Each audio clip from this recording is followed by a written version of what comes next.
Imagine this, a child who cannot sit still, a child who cannot focus, a child who cannot express how they are feeling, a child who feels like this world is moving so fast and they feel lost. But the moment when they enter the water, everything changes. Their body becomes calm, their breathing slows down, their mind feels more peaceful. For the first time, they are no longer fighting against the world, but they are flowing with it. And this is why doctors, therapists, and specialists around the world recommend swimming as a therapy. But why? Why swimming? Why not just running? Why not gym? Why not other sports? Why swimming? So today we are going to understand the real reason, not just emotionally, but scientifically and more importantly, humanly. Now I want to start off with explaining the real struggle of what autism children they face. It's a term called sensory overloading, where their sensory is either too much or too little. Now, children with autism, their brain simply just works differently. And imagine your brain is like a control center. It controls your movement, controls your emotions, and controls how calm or how stressed you feel. Now, for many autism children, this control center is overloaded or underloaded. Everything feels so much stronger, so much louder, lights become so much brighter, and touch feels a little bit more uncomfortable. Their movement feels harder to control. So imagine you're trying to stay calm while everything around you feels so intense. And for them, it's their daily reality, not because they want to feel that way, but because their nervous system is just different. And this is why therapy is needed. Not to change who they are, but to help their body to calm down, to help their body and the brain to work together better. So why is water so special? Now, water is not just water. Water supports the body. On land, gravity pulls you down. But in the water, it holds you up. Water makes the body feel lighter. When the water surrounds the body, it's like giving the body a gentle hug, a constant, gentle, safe hug. And this pressure from water helps calm the nervous system. It tells the brain, hey, you're safe. You can relax. You don't need to panic. And so, this is why many autism children who are restless on the land, they become calm in the water. Because that gentle hug, what water gives them in the nervous system, is something what they always needed, that sense of peace. Apart from giving them peace, swimming also helps them control their body. Many autism children struggle to control their movements. Their body awareness is not so good, and their coordination is not so good as well. You can find them appearing very clumsy, or they may struggle to even balance. They may struggle to coordinate their arms and their legs together. But swimming trains the entire body. It trains it in a very slow, gentle, and safe way.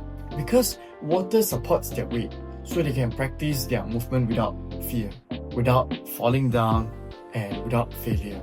Over time, their brain learns something new, and that something new is how to control their body. So scientific studies have shown that swimming improves motor skills, coordination, and movement control in autism children.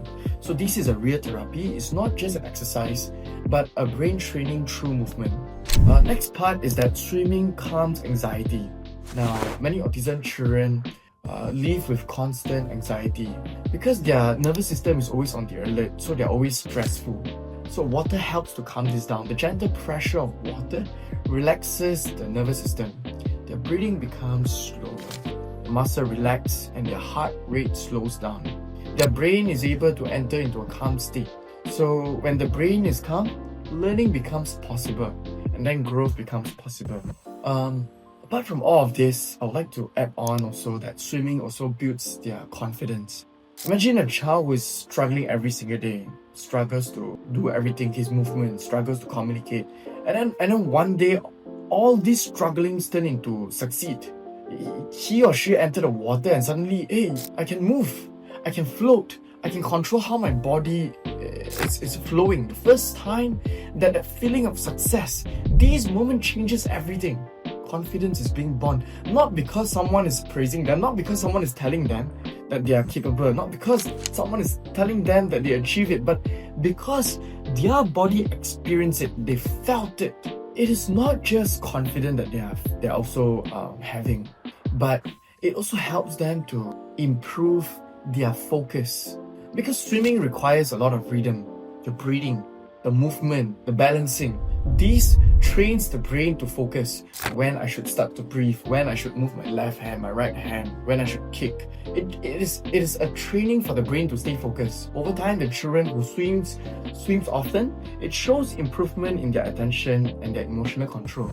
Because swimming does not only train the body but also trains the mind.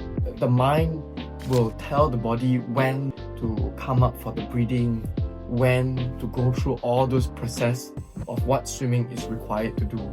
Aside from all the benefits that we have talked about just now, I think one of the most important reasons that we should be focusing on is that swimming protects their life. This is something that we shouldn't take lightly of, because children with autism are at much higher risk of drowning. It's not because they are careless, but because they don't understand the sense of danger and they are naturally attracted to water. They see water, they get excited. You will find a lot of autism children, they kind of like to stay in shower for a longer time. They see water, they are rushing towards it. They are naturally attracted to the water, and they don't understand how deep that water is. They don't understand the dangers of what water can bring.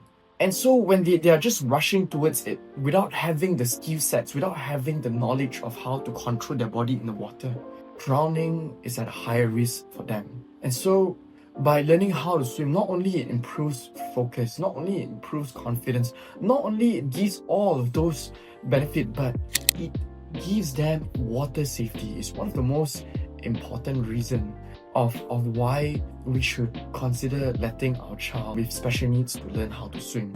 It's the safety, and safety matters a lot. I would like to share some examples I have as a teacher. I have seen children or my students who could not sit still for even 30 seconds.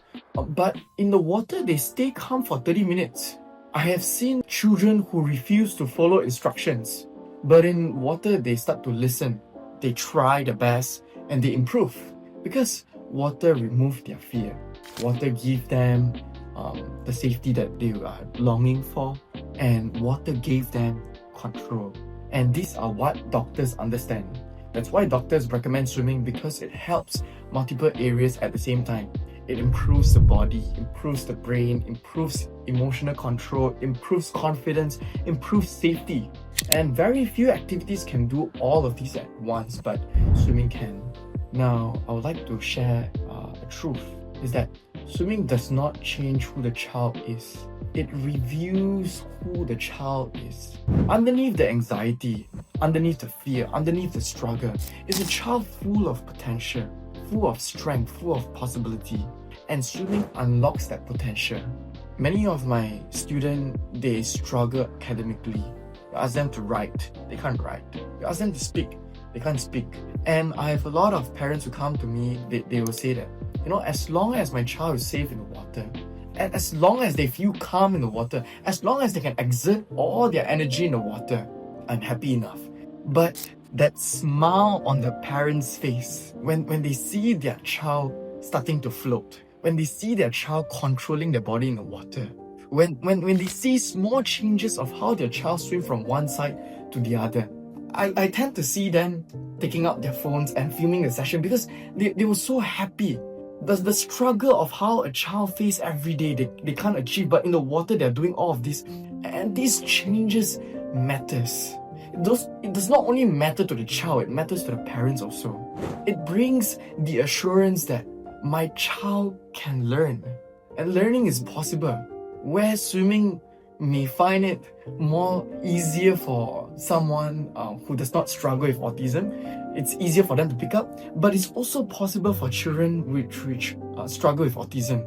And so, by going through this process, witnessing their child going through this, parents also feel encouraged. To every parent that is watching this, your child is not behind. Your child is developing in their own time. And swimming may be one of the bridges that helps them to connect themselves to the world. Not by forcing them, but by supporting them. Not by changing them, but by empowering them.